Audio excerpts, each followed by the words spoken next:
Good afternoon, ladies and gentlemen. Welcome. As you can see,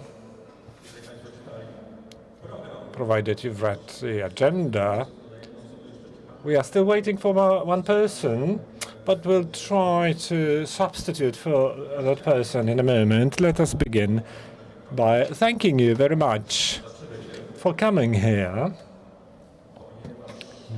because when I watched the agenda and what's going hand in hand in other rooms, I wanted to go elsewhere. At the very last moment, I decided to be here, but I need to thank our panelists who have joined us here for this discussion, which is far more serious than my opening announcement.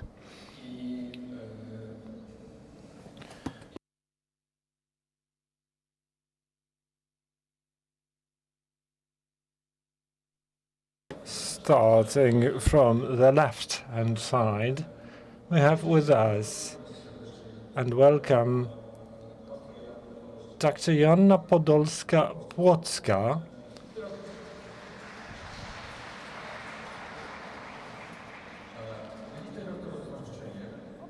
literature specialist, a lecturer at the Institute of Contemporary Culture at the University of Łódź, and the director of the Dialogue Center, Marek Ederman's Dialogue Center, the author of various publications on Jewish Łódź, film Łódź, a person who truly represents the host city. Then, let me welcome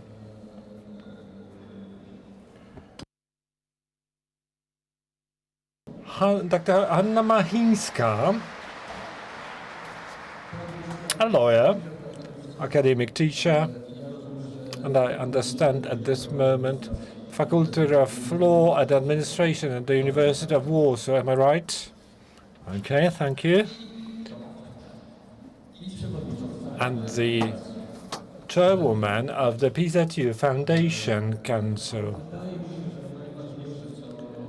And what we should highlight about you, Doctor, which may not seem obvious, I don't know if you know it or not,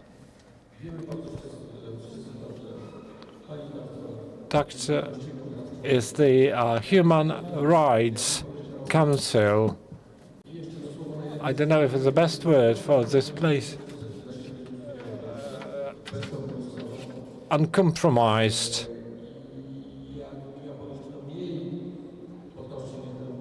And if I should be less colloquial, we speak about a person for whom human rights, who treats human rights in such a way, not just theoretically, but also practically, that they belong to everyone, no matter what they did in life and who they are today. I mean here prisoners, people who illegally cross borders. They are people who are not first, whose rights are defended. And last but not least, Professor David Hirsh.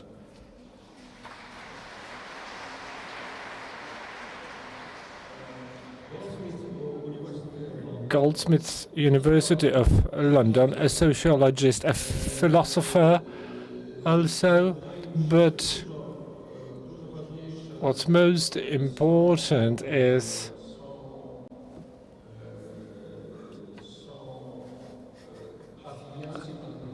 your affiliations, not just academic, meaning university, but affiliations regarding your involvement in fighting against anti-Semitism. And we mean here the Center for the Study of Contemporary Antisemitism. founder of the academic network named Engaged, which we will probably tell you a bit later, and a person who will tell us a lot about the term BDS, boycott, divestment, sanctions.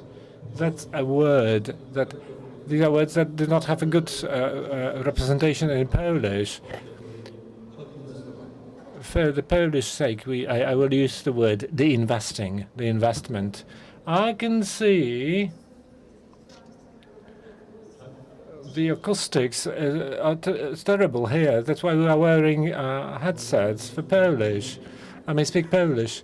No, it's not the issue of speech. Well, let me add, just before we entered the stage, I learned, and I need to add, that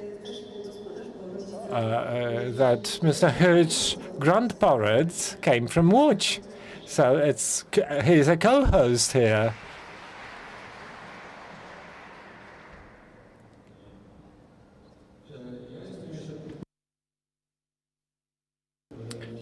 I owe you a couple of words about how we agreed and how we see this conversation or this meeting. As you can hear, we'll be speaking Polish. Professor Hirsh will respond in English. That's not just the issue of the fact that not everybody feels confident enough in English, but I have this feeling that we are talking about a case where words extremely matter, and it will be good if we choose them meticulously and they are well understood.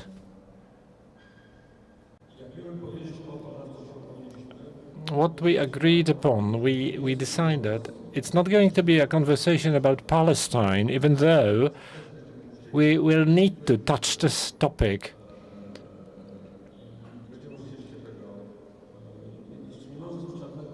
And it's not an issue for us. We know we are going to talk about it, but we wouldn't like it to over-dominate this discussion. Secondly,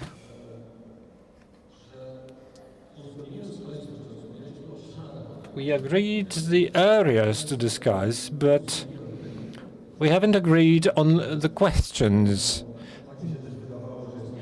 I believe that would be the best way, that we agreed the topic but not the questions, to keep our conversation dynamic. Therefore, I'm ready that you say you will answer the question in a way different than I could expect, and moreover that we could dispute the answers. It's going to be a challenge, but that's my responsibility to allow the audience ask some questions. We expect 2 or 3.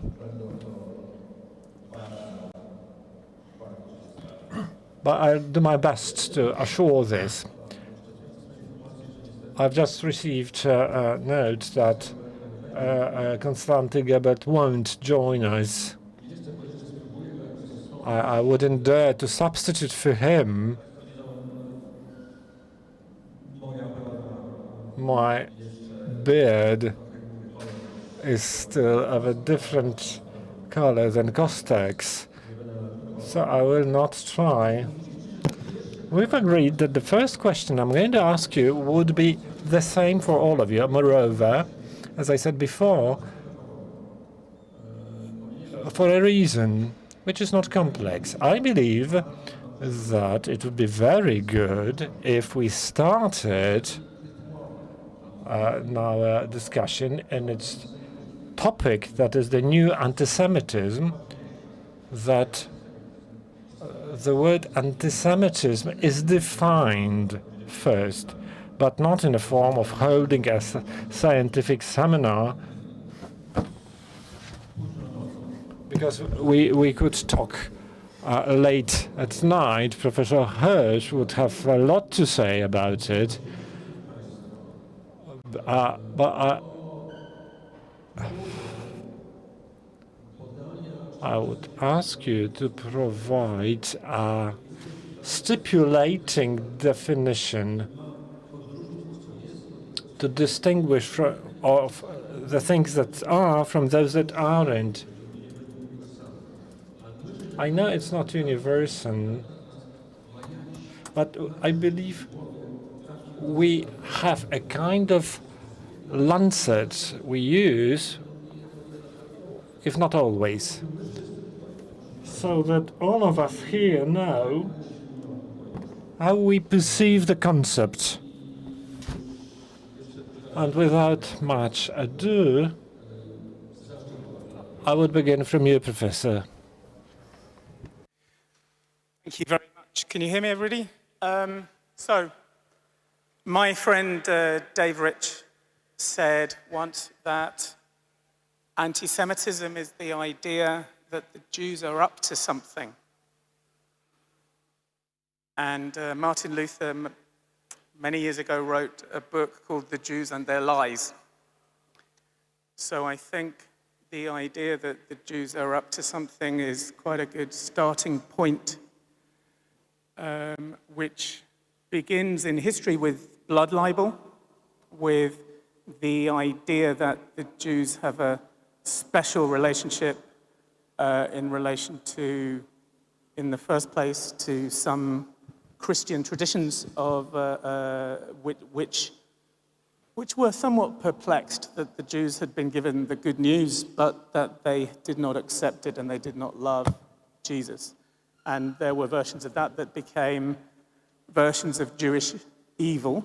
And one of the things that ties all kinds of anti-Semitism together is the idea that Jewish evil not only hurts the Jews, but it hurts everybody. So that the Jews were always a block on our road to salvation, and on our road to utopia, and on our road to progress. So then Jewish evil becomes the business of everybody. And that moves in the 19th century to the Jewish question, which was the question is, what is so strange about the Jews that they cannot assimilate into democratic states like normal people? And today, I think we have a return of the Jewish question, which of course was always a question about anti-Semitism and not a question about Jews. What is it about society that prevents Jews from assimilating as normal people with normal rights? And today's version of the Jewish question is very much the Israel question. What is it that is unique about Israel that prevents it from being a normal state that can live in peace alongside its neighbors? So let me just say a word about the distinction between a critical engagement with Israel and its policies on the one hand and anti-Semitism on the other. I think there is a tendency for anti-Zionism to become a worldview and an ideology which positions Israel as being at the explanatory center of everything in the world. So, for example, when George Floyd was murdered in Minnesota by American cops, there were people ready to say that the reason this happened was because American cops from Minneapolis were trained by Zionists. And you very often get stories and ideologies within which Israel is the most important thing in the world, that Israel stands between us and peace in the Middle East. Israel stands between us and a united Europe because it imports Islamophobia into Europe. Many, many versions of it. So, of course, there is nothing wrong with a critical engagement with Israel, but when anti-Zionism becomes a worldview and an ideology which re-puts Jews at the center of everything in the world, then I think we are into a different terrain. Thank you very much. Now, if I may, Ms. Hanna. Thank you. This is a very important conversation today. Ladies and gentlemen, let's look at the problem of anti-Semitism from the perspective of not only seeing this notion and analysis that is emerging in many academic publications, but I would like to draw your attention to the fact that European Council for a long time dealt with the problem of increasing anti-Semitism, and European Commission to counteract racism came up with recommendations for member states. And one of such recommendations is from year 2021. It reaches to what NGO defined like a general definition of anti-Semitism. It's a definition accepted by International Union of Memory of Holocaust. I think this definition is very general, though it's very full of content. It says that it's a negative perceiving of Jewish people.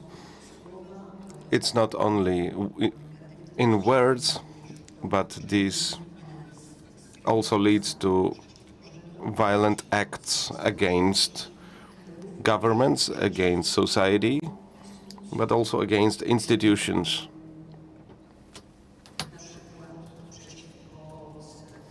For example, against synagogue, against religion.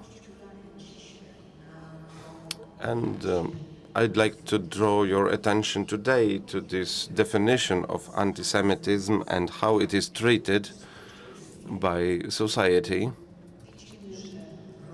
What we see is the increase of incidents dramatically increases number of anti-Semitism incidents around the world, but especially in Europe. On the other side, we say, okay, but these expressions, anti-Semitism, about which European Council tried to warn us, is often related to what happens in Gaza Strip. It is criticism of Israel is often considered to be an anti-Semitic expression. So, criticism of Israeli policy, if it is on the level to cover the criteria of any other country, it should not be treated as anti-Semitism.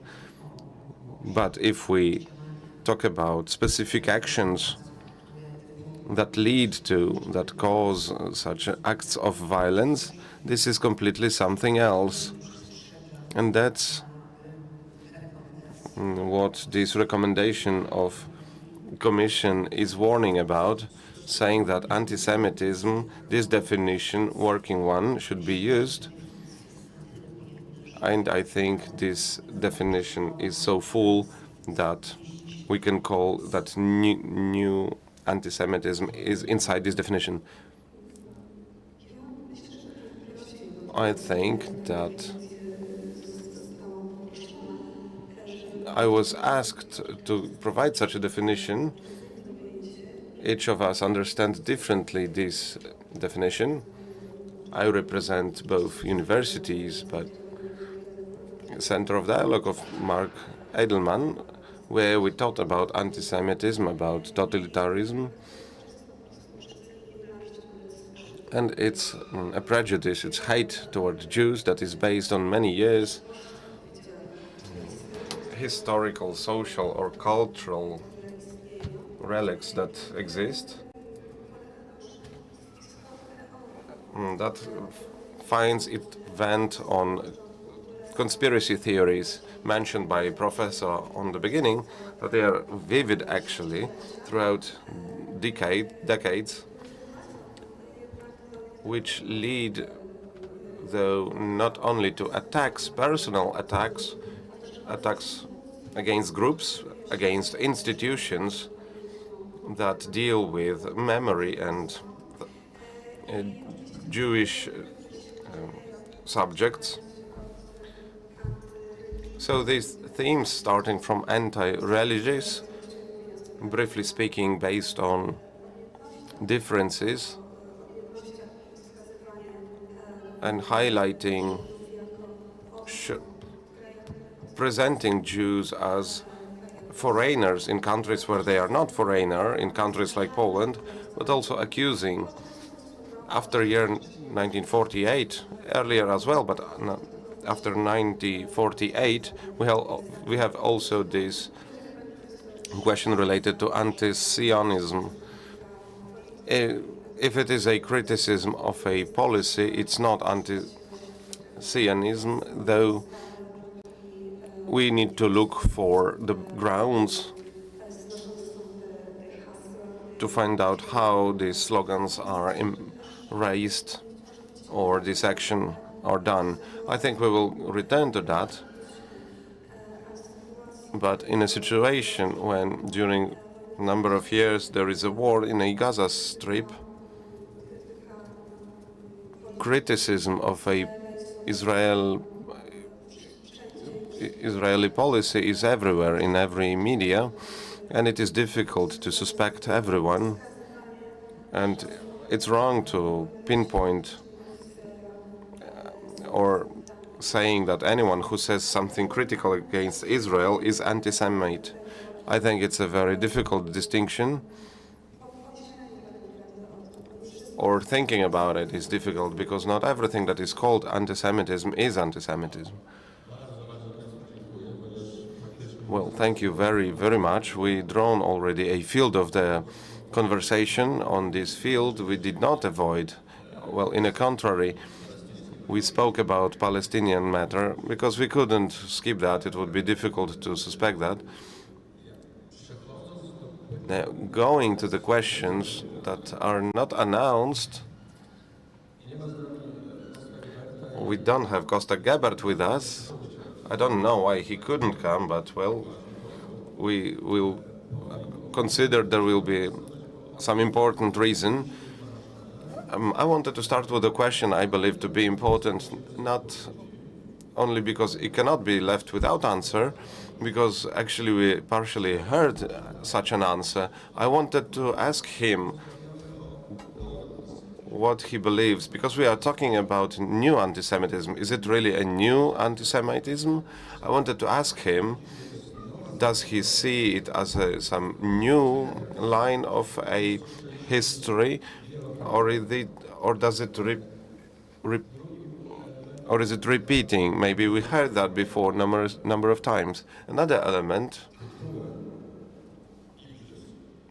worth mentioning is that the title of the games is Uncertainty Time. We could make it more precise, this uncertainty, so like a time of wars and plagues, because times of wars and plagues made people to look for someone to blame, and Jews were very gladly used by people, but not only Jews, Roma people were also widely accused. I had asked a question, but Mr. Professor answered it quite well, in my opinion. We are speaking about something that is rather a repeating line, not a new text. There are some parts that are something new, but there are things that are repeated. But now I wanted to break one promise that I made to one of the panelists here during our previous talk. Ms. Joanna, she asked to be after David and after Kostek. We don't have Kostek with us, but I wanted to start with and ask each of you about the strongest rhetorical part, starting from a conversation. If we talk about something like new anti-Semitism, do we see it? Do we see it in the language? Are there things in the language that allow us to say that there is something like new anti-Semitism?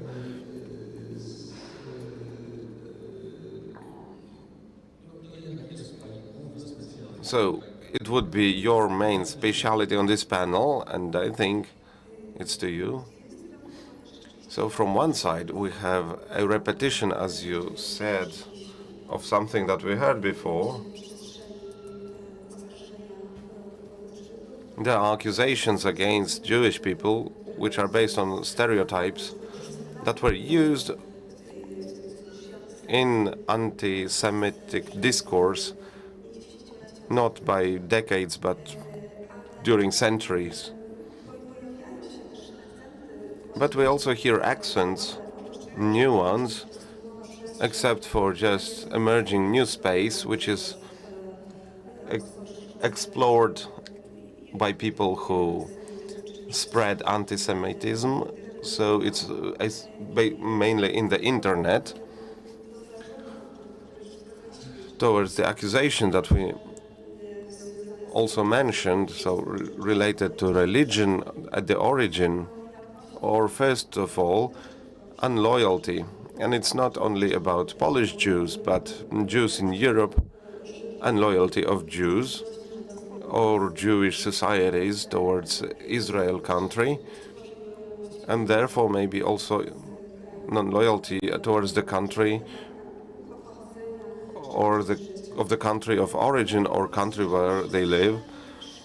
I think that in the space of a last 50 years after March, at least during last 30 years, this anti-Semitic discourse was present,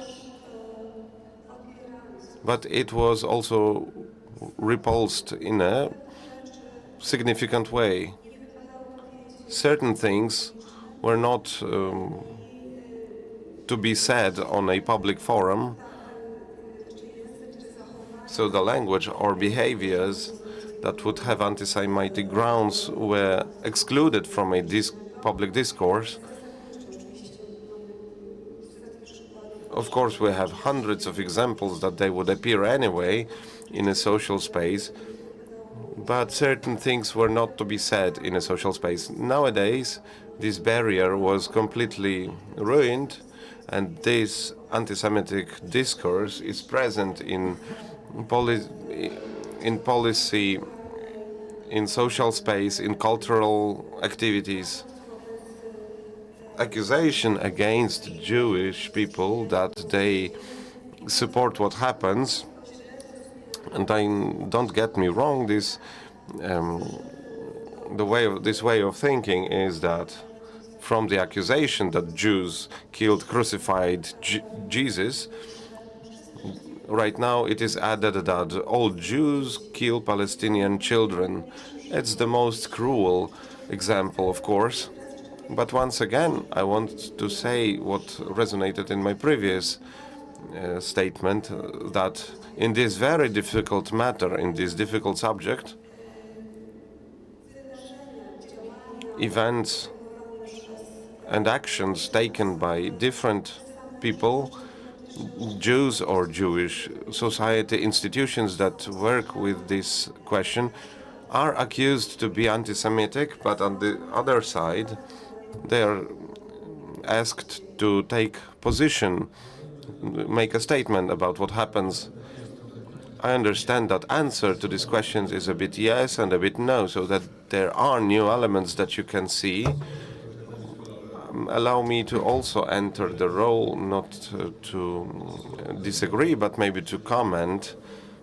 I absolutely agree that this anti-Semitic language that we saw during last, 30 years, it is a language that we can, we are in Łódź, we can briefly say about what football hooligans of Łódź Widzew do. They burn the Jews motto is one of the things they propagate, one of the slogans, and it is one of the form of anti-Semitism that we will see today, and probably we will still see it tomorrow. I think not to treat this nowadays accusations about disloyalty as something new, because 1968 was also such a year, not only in Poland, but during other places and other times it was like that. But a new element is clear for us, so we don't steer away from this subject. We know that we all need to talk about it. I really thank you, Ms. Doctor, and I would like to ask Ms. Hanna, Madam Hanna, with a short introduction. I will just try to provide a short introduction. You've said about it before.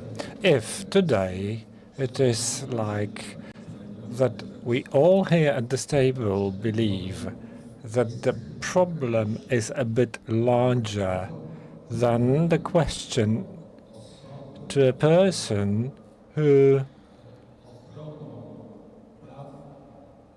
deals with civil rights protection, the protection of people, has been dealing professionally for many years and has a lot to say about it.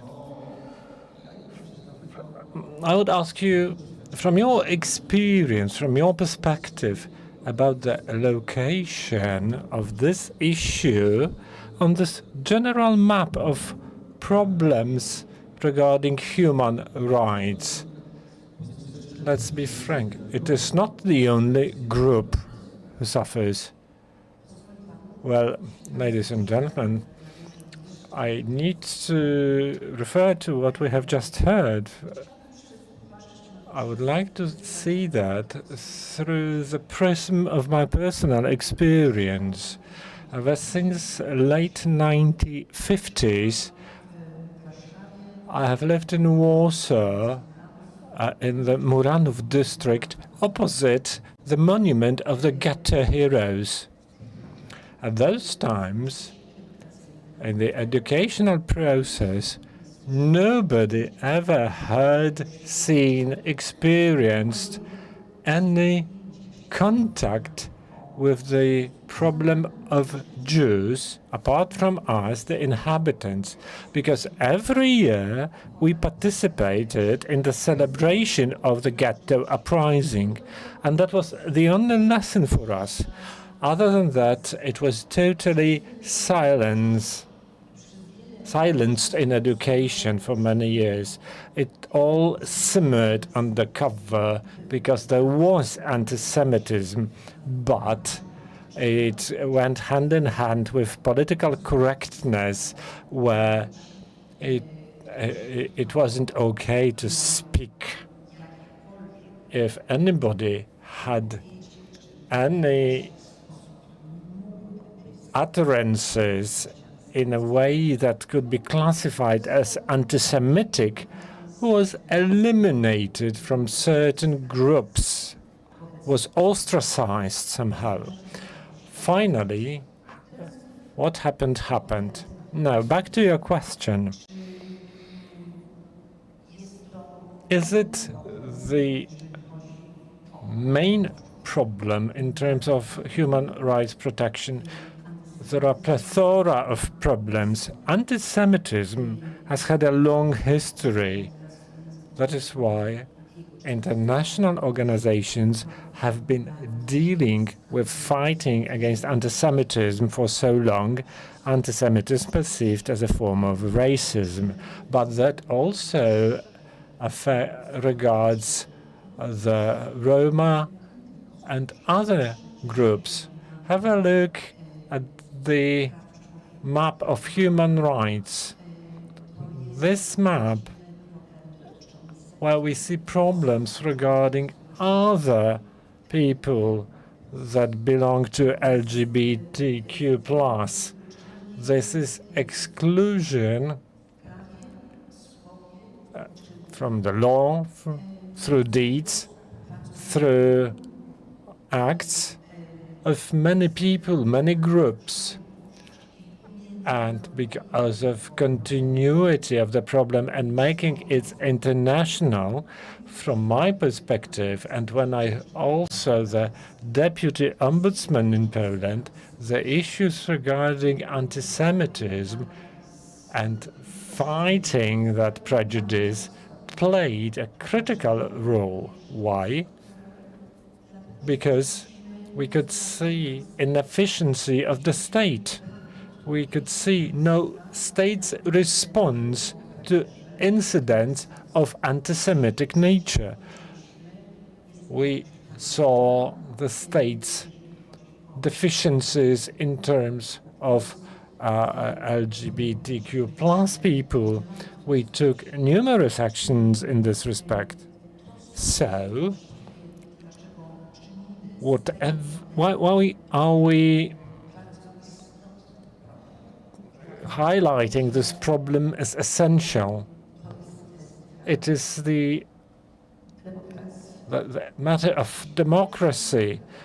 In a democratic state, we mustn't exclude, we mustn't destroy, we mustn't step on certain values.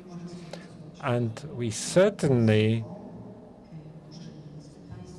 cannot allow the state, its public servants, react improperly or late. We have come to a moment where we can see that the political message more and more frequently has anti-Semitic messages that would be impossible 20, 30 years ago, when one party's programs, let's name it, Konfederacja as the party's name, we read anti-Semitic attitude there. When we see people that are in the center of attention while they should be put in the waste bin of history, who behave like Mr. Brown, Mr. Bąkiewicz, when we see that our national holiday, such important moment, turns to be a moment for promoting such ideas. So our role is to say, no, we do not consent to that. We are going to fight with such attitudes using law, using messages in different ways, including social media. But I need to say, alas, we do not fight. It happens again and again, and others see you can do it. So it's a self-propelling way. David, that would be my question to you. But let me start from personal experience. In 2003, I was involved in organization of 60th anniversary of Auschwitz-Birkenau liberation. And my duty was dealing with journalists, and of course, I met journalists from all around the world, also British journalists, and I got to know that there is, in Great Britain, UK, there is a hot debate, especially within academia, about difference between anti-Semitism and anti-Zionism. And it seems to me slightly bizarre why hot subject is the same like in 60s in Soviet Empire, especially in 1968 in Poland. So what's happened? But I forgot. Frankly speaking, I forgot this story, and now it recalled me. Because of obvious reason in Poland, and my question is, because for more than 20 years you combat with this behavior, you combat with what is called BDS, as I explained. I'm not asking about the story, but I'm asking about experience. What you can give us as a takeout, how we should deal with the issue, especially our politicians. By the way, there is There's a government representative within public, so I think that it will be useful. What we should do to achieve even such a effect like now in UK, that some politicians firmly stand against this kind of anti-Semitism. The floor is yours. So the anti-Semitism is the accusation made against Jews that they are symbolic of the worst thing in the world. And at one time that was the rejection of Jesus. At one time that was being anti-nationalist or being anti-bourgeois or being pro-bourgeois. When you were talking about in 2003, it was supporting apartheid or colonialism, and that is what Jews were accused of at that time. And today, Jews are accused of supporting genocide, and that includes the murder of children. So it's always the accusation made against Jews is that they are guilty of the worst thing that is possibly imaginable. Let me give you some examples, because we've had quite a conceptual discussion. In London this week, an economics lecturer had his lecture interrupted by people who protested against him, and his lecture was silenced, and it was demanded that he should be thrown out of the university. Why? Because he was Israeli, and he had once served in the Israeli army, and therefore he was complicit with genocide. And of course, when you accuse an Israeli or a Jew of being complicit with genocide, you are accusing them of being like a Nazi. So this guy had his lecture interrupted, and there was a demand that he should be thrown out of the university. Let me give you another example. The National Socialists, their view, for sure, they had views on lesbian and gay men, they had views on the Roma, and they perpetrated horrific mass murder, but they were obsessed by Jews. They were obsessed by Jews. They thought that the Jews were the key to history. If you didn't understand the Jewish place in history, you could not understand anything. So very often people talk about the Roma and the lesbian and gay men as though there was some kind of Jewish plot to take all of the oppression for themselves. And it seems to me that that's not the case, that the people who were obsessed by Jews were not Jews, but they were National Socialists. Let me give you another example of contemporary anti-Semitism. When I teach about anti-Semitism in my university, it becomes normal to believe that anyone who denies that Israel is committing genocide is like a Holocaust denier and therefore is themselves complicit with genocide. And of course, I'm in a sociology department, and anybody in a sociology department who is like a Holocaust denier is a bad sociologist. So the work that I do is not valued in my department. It has not been valued in my department for 20 years since I made an argument against boycotting Israel. Let me give you one more example of anti-Semitism, which was indeed, well, actually, let me give you two. Not so far from here, in Ukraine, there was the massacre during the Holocaust at Babin Yar, and something like 30,000 Jews were put into their synagogue in Kiev, and the synagogue was burnt down and they were all murdered. So that was an example of anti-Semitism. But another example of anti-Semitism was that when the Soviet Union came to commemorate that crime, the plaque that they erected said, "Here died 30,000 Soviet citizens." In other words, the people who were murdered because they were Jewish by people who were obsessed with Jewish evil could not be remembered by the Soviet Union because the Soviet Union had a kind of universalist insistence that the only category that was interesting was Soviet citizens. And let me give you one more example, which was, as was mentioned, in Poland in 1967 and 1968. There were some Jews who were left in Poland following the Shoah. And actually, many of those had been brought up not knowing that they were Jewish, because many people in Poland thought it was safer that way to bring their children up as ordinary and good Polish people. And the government turned on some of those people who did not even know that they were Jewish, and it accused them of being Zionist, meaning a supporter of bourgeois Jewish nationalism and Zionism.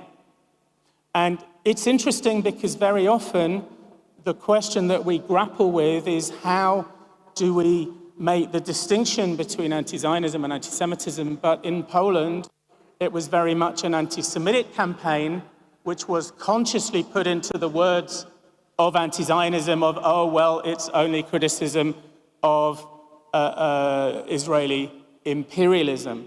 And of course, it's really interesting that that anti-Zionism and the Soviet anti-Zionism that was invented in the state apparatuses in Moscow in the 50s and the 60s is so similar to very much of the anti-Zionism we see today. How could that be? Because anti-Zionists today are good people who are concerned about the human rights of Palestinians. And they do not even know the similarities between what they say and what was invented by the KGB in the 20th century. So there are lots of things that are very clearly anti-Semitic. And the mechanism, let me tell you one more thing, the mechanism is that it addresses Jews who thought that they were at home somewhere. I thought I was at home in a sociology department. I was very proud to be a sociologist. But when I wrote about anti-Semitism and about the boycott of Israel, which was unique, we didn't boycott anybody else in our sociology department.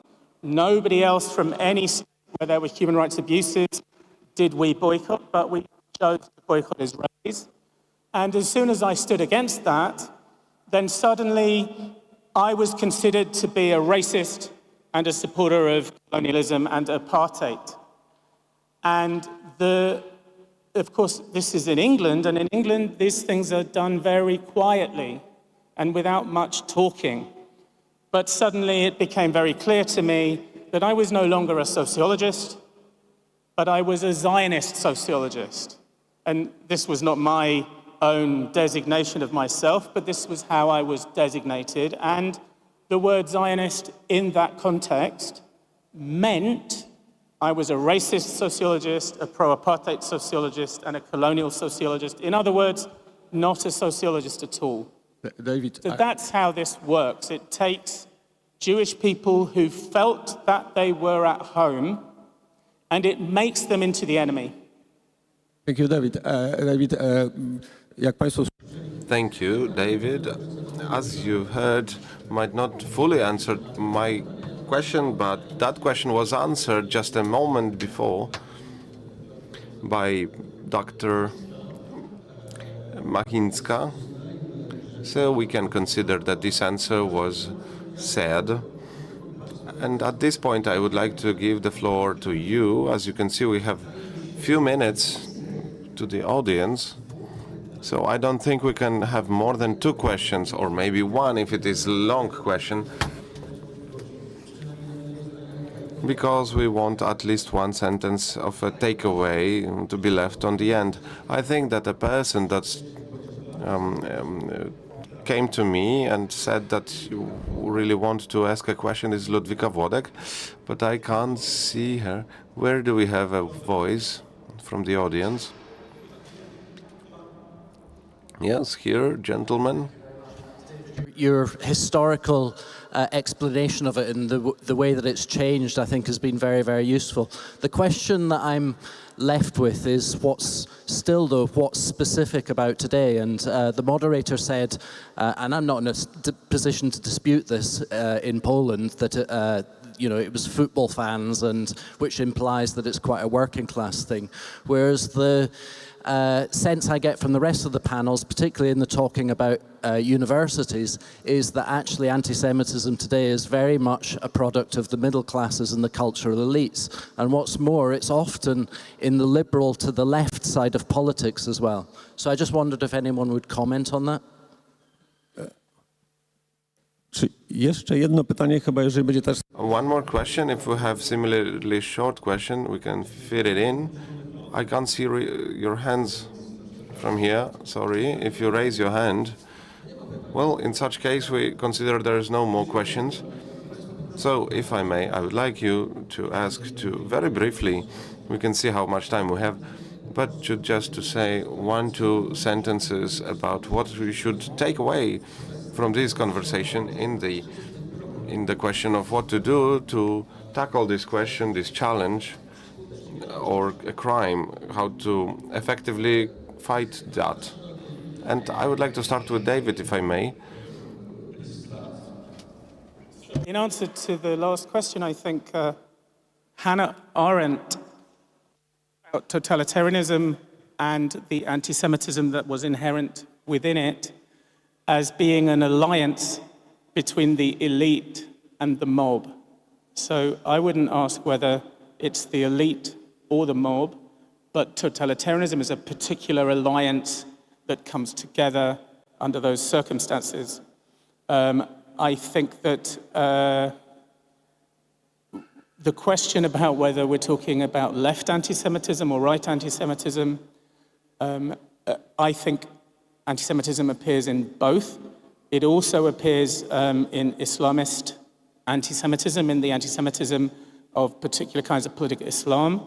And what those extremist ideologies have in common is really a conspiracy fantasy that the institutions of the state are invented by some kind of elite, and there is a pretense that they are of value and that they are egalitarian, and really that's all lies. And what our research has discovered is that there's no real evidence that anti-Semitism is particularly right-wing or particularly left-wing or particularly Islamist or particularly Christian. But the evidence is two things. Anti-Semitism is well correlated with conspiracy fantasy, and it's well correlated with people who believe that really strong measures against political opponents are justified. Thank you very much. Proszę Państwa, Ladies and gentlemen, we are in Łódź. Let's remember that our common friend Marian Turski, who was in ghetto in Łódź, Marian Turski, he said, don't be indifferent. And that would be an 11th commandment. That movie shows what kind of evil is anti-Semitism, but not only anti-Semitism, but all the forms of radical behaviors that promote totalitarianism, that focus on that space which contradicts humanism. And I would like to tell you what to do in nearest Tuesday.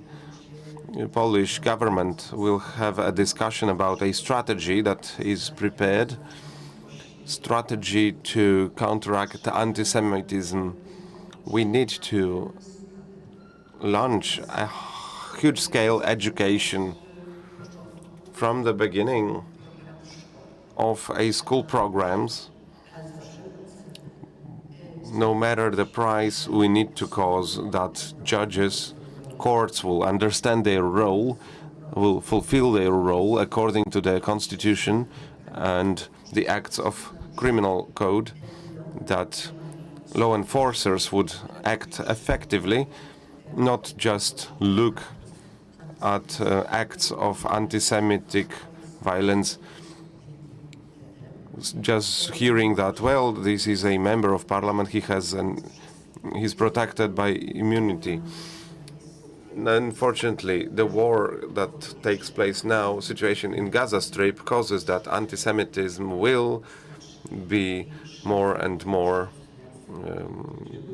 prevalent. I see, unfortunately, that we already crossed our time. Just one sentence yes, first of all, I would like to applaud Madame. The first thing, very important, is to act against anti-Semitic actions, to punish them properly. Just another thing, Marian Turski was a person living in Łódź. He said, don't be indifferent on the wave of anti-Semitism that comes from the situation also in Israel, since all the Jews are guilty to what happens in Gaza Strip.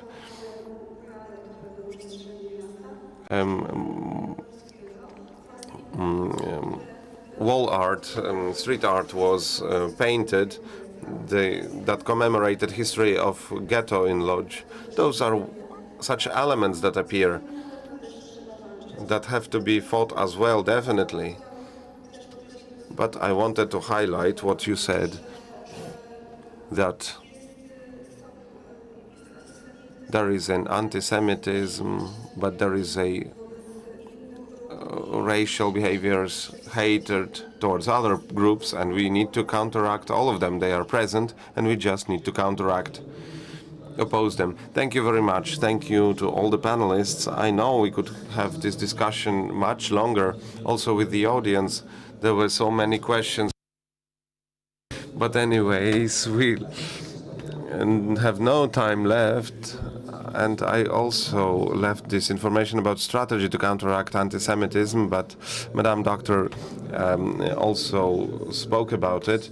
I don't believe in a force of governmental document, but even the longest journey should start from the first step. And I hope for that first step in the next Tuesday made by government. Thank you very much.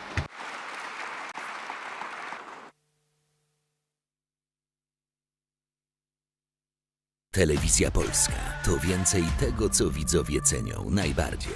Pasjonujące filmy i seriale, a w obsadzie najbardziej gorące nazwiska. Największe sportowe imprezy i momenty, które przejdą do historii. Bieżące wydarzenia, którymi żyje Polska i świat. Przebojowe koncerty, które łączą w zabawie wszystkich Polaków. Znakomite spektakle, które gromadzą rekordową publiczność. Telewizja Polska. Otwórz się na więcej. It can look like this. Or like this. It is threatened, but it is our responsibility to protect it. For each person, it means something different. But when we reach it, we all know what it looks like, what it sounds like, or how it feels. And if we all fight for it, it will eventually bring us together. Freedom.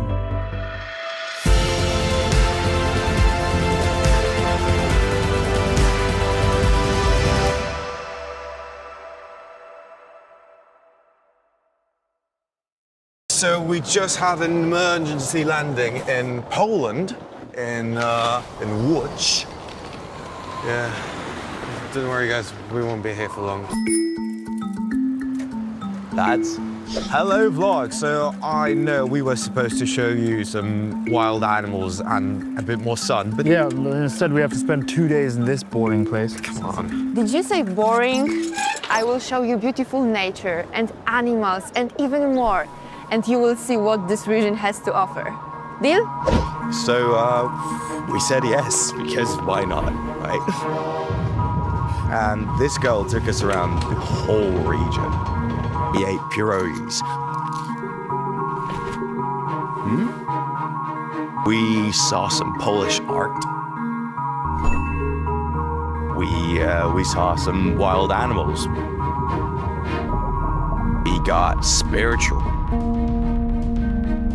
And after all, we fell in love with this place.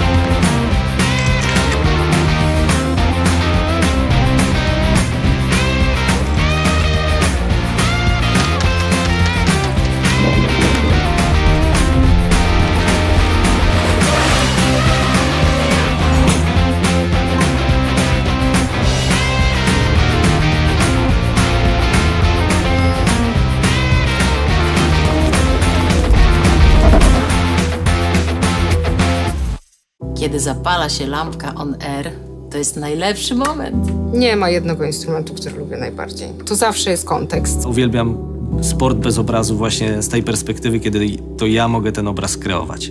Pusty stadion nie jest cichy. Tam gołębie startują. Jak ja bym chciała, żeby z mojego radia było słychać "Będzie okej". Ono może być cichutko w tle. Radio, które jest przyjacielem tego odbiorcy, przyjacielem człowieka. Mam plan na bezpieczną firmę. To plan firmowy z cybertarczą, która blokuje zagrożenia w sieci. Cyberbezpieczeństwo? Masz od tego Orange. Teraz cybertarcza za 0 zł we wszystkich planach firmowych, a w wybranych smartfony 50% taniej. Orange tu jest. Do zgłoszeń? Gotowi? Start! Ja zgłoszę bibliotekę! Ja, pierwszy pasem w gminie. Ja amfiteatr od naszej orkiestry. Wszystko w waszych rękach. Co powstanie dzięki wsparciu totalizatora sportowego w twojej okolicy? Zgłoś obiekt sportowy lub kulturalny. Wejdź na stronę gdygrasz.pl, bo gdy grasz, wszystko gra.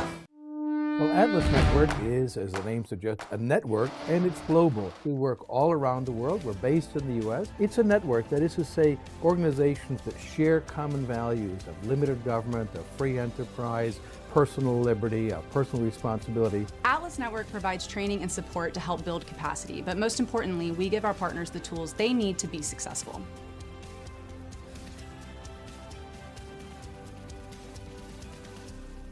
Myślisz, że to ktoś wyjątkowy, miłośnik kultury, kto sypie cytatami z pamięci. A to może być ktoś, kto na wakacje pakuje książkę, tę samą co rok temu. To możesz być ty. Bo czytanie nie jest dla wybranych, jest dla wszystkich. Podziel się tym.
W kinie doceniam prawdziwe emocje.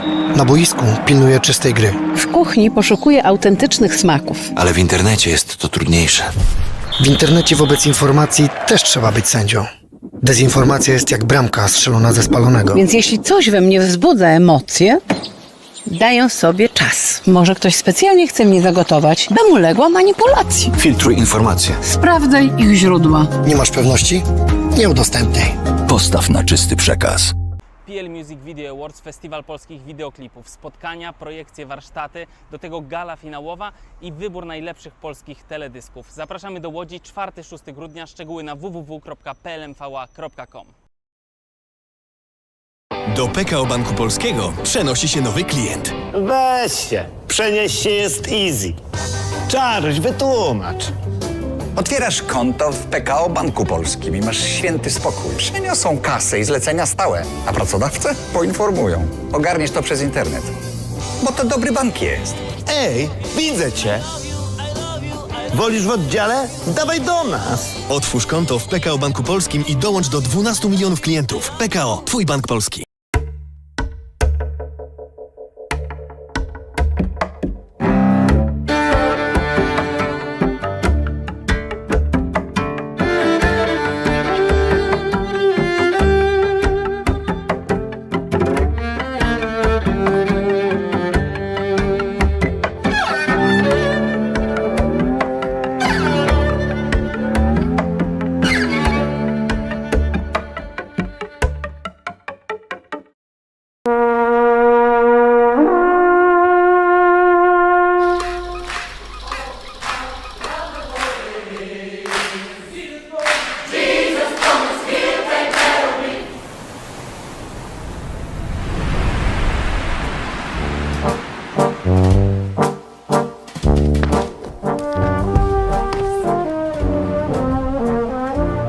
Polska Stolica Kultury. Jesteś na miejscu.